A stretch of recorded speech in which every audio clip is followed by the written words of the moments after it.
Kelihatan, Ci. Ini sudah kelihatan, Larry. Oke. Jadi Larry Ya, pakai, terima kasih. sebentar Larry, kau gunakan. Handphone, Ci. Iya, jadi sekali lagi buat teman-teman yang lain, tidak usah khawatir, Anda tidak harus berkecil hati, nyalimu kecil kalau, wah mem saya cuma pakai handphone, tidak masalah. Mau share screen by handphone, no problem ya. Jadi tetap semangat, apapun fasilitas yang sudah ada, kita mengantisipasi situasi pandemi seperti ini, kita belajar online, tidak akan mengurangi rasa untuk belajar, tidak mengurangi semangatmu untuk belajar. Jadi sama seperti sekarang ini, kita mau mengulas buku non-fiksi atau menjelajah dunia pustaka, atau misalnya mau mereview sebuah buku non-fiksi maupun fiksi, itu tidak masalah, bukan sebuah penghalang ya. Jadi yang lainnya ayo sama-sama semangat, sama-sama bergerak, supaya kedepannya kalian memiliki ilmu, memiliki skill yang jauh lebih baik seperti yang mungkin tidak Anda harapkan. Oke, di kesempatan ini memberikan waktunya untuk Larry Mema. Ya, terima kasih Silakan, atas Nak. kesempatan yang diberikan. Perkenalkan, nama saya Larry David Mema, NIM 2006 1102 312, kelas 1B6. Dan kali ini saya akan mempresentasikan buku yang saya ulas.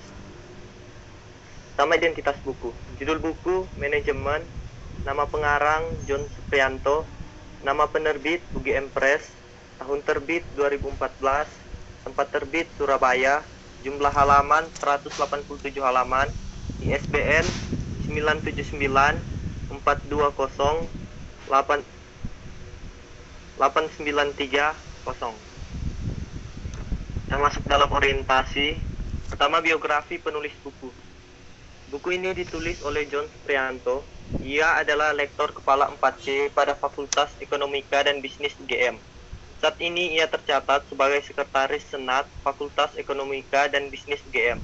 Ia lulus Fakultas Ekonomika dan Bisnis Universitas Gadjah Mada pada tahun 1974 sampai dengan 1979. Ia mengambil master di American Graduate School of International Management, Arizona, USA. Ia lulus pada tahun 1989 dan menempuh pendidikan doktor di Flinders University, Adelaide, South Australia, lulus pada tahun 2006. John Supriyanto juga sudah menulis dan menerbitkan 8 buku lain yang berkaitan tentang ekonomi. Isi buku secara umum. Buku manajemen ini memperkenalkan dasar-dasar manajemen apabila diterapkan dalam lingkungan kerja sekarang. Tujuan buku ini yang pertama adalah berusaha untuk mencakup topik-topik yang tepat yang kedalamannya disesuaikan dengan mahasiswa baru. Tujuan yang kedua adalah menyajikannya dengan suatu cara yang menarik dan praktis, yakni suatu cara yang menuntut perhatian mahasiswa serta mendorong mereka untuk secara aktif mengaitkannya dengan hal-hal yang terdapat di sekitar mereka. Terus kita masuk dalam tahapan tafsiran isi buku yang diulas. Buku ini menekankan pentingnya mempelajari peran manajer, terutama dalam lingkungan yang dinamis seperti sekarang ini. Tiap dalam buku ini akan diawali dengan manajemen dewasa, yakni suatu gambaran atau pengenalan diri yang menuntut perhatian kita terhadap isu-isu paling akhir yang sesuai dengan suasana kerja baru dalam abad ke-21. Dalam buku ini dibahas pula tentang sejarah perkembangan manajemen, etika dan tanggung jawab sosial, manajer dan peran-perannya, sumber daya manusia, kepemimpinan, konflik, mengelola kelompok dan tim, hingga teknologi informasi. Selain itu juga buku ini menjelaskan bahwa para mahasiswa sekarang ini adalah para manajer di masa mendatang. Dalam abad ke-21, suasana akan berbeda dengan suasana kerja yang ada sekarang.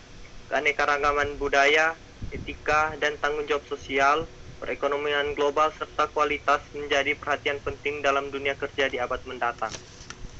Buku pembanding. Pada pembanding, saya mengambil buku Manajemen Pemasaran yang ditulis oleh Agustina Sinta. Perbedaan yang terdapat pada dua buku ini yaitu, pada buku yang pertama yang berjudul Manajemen, mempelajari sekitar dasar-dasar manajemen seperti sejarah manajemen, peran manajer, etika dan tanggung jawab seorang manajer, pengelolaan kelompok atau organisasi, dan lain-lain. Sedangkan pada buku yang kedua yang berjudul Manajemen Pemasaran, hanya memfokuskan pada pengembangan keterampilan pemasaran bagi mahasiswa bila nantinya mereka terjun ke dunia kerja, baik sebagai pengambil keputusan atau top management, manajemen pemasaran atau middle management, maupun pelaksana pemasaran atau bottom management. Selanjutnya kita masuk dalam evaluasi kelebihan atau keunggulan buku yang diulas. Yang pertama, materi sangat jelas serta dilengkapi dengan banyaknya pendapat dari para ahli. Yang kedua, isi di dalam buku ini sangat menginspirasi dan memotivasi apabila terdapat beberapa tips yang sangat bermanfaat untuk diterapkan dalam realita kehidupan nyata. Kelemahan buku yang diulas, yang pertama, cover bukunya kurang menarik. Yang kedua, banyak istilah asing yang akan sulit diterima oleh orang awam, pembaca pun akan sulit mengerti. Selanjutnya, kita masuk dalam rangkuman evaluasi. Buku manajemen ini sangatlah berguna dan bermanfaat bagi para pembaca, terutama para mahasiswa yang mengambil jurusan manajemen. Di dalam buku ini kita diajarkan untuk memahami betapa pentingnya peran manajer pada abad ke-21 karena akan berubahnya suasana kerja dan semakin ketatnya persaingan perekonomian global serta persaingan kualitas kerja. Buku ini pun dapat mendorong dan memotivasi para mahasiswa untuk secara aktif mengimplementasikan sebagai seorang pemimpin pada lingkungan sekitar. Terima kasih. Ya, baik. Terima kasih, Larry, Mema. Ya, sebentar, Larry, boleh Mem tanya nak? Asal mana, Larry? Ya.